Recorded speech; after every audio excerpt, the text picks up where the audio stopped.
The group itself, the Illuminati, which is probably, one of the most well-known secret societies. It kind of sounds strange that you could have a well-known secret society, know. Right. But everybody pretty much has heard of the Illuminati, even if they're not entirely sure what it is or what it was. Now, it didn't actually come into existence until the 1700s, and it was created in Ingolstadt, Bavaria, by a man named Adam Weishaupt. And he was just sort of in his late 20s at the time, and he was a professor of religious law. And he was someone who sort of blended mysticisms into what we would call sort of brotherhood-type secret groups.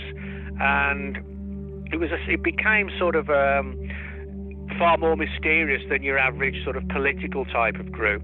And there are sort of varying degrees of belief when it comes to the Illuminati, in the sense that it was either just some sort of fairly obscure group that took on sort of a state of infamy, and to where it was elevated to something far beyond what it actually was. It was like, in other words, the legend was far greater than the truth.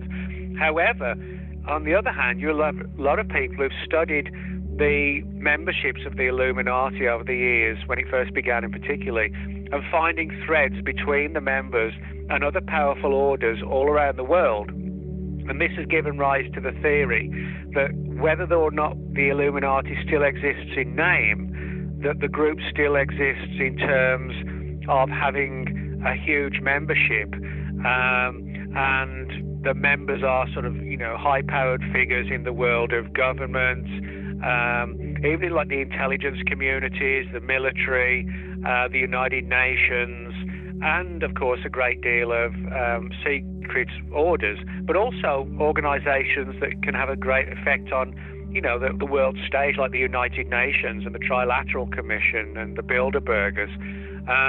So in other words, you could have this group which exists and performs a lot of actions, but doesn't have sort of an office or a building where it operates from. It's sort of very fluid and flexible, where the people, get together for sort of clandestine meetings, that kind of thing, and to plan out the next 20 years of the planet, that kind of thing.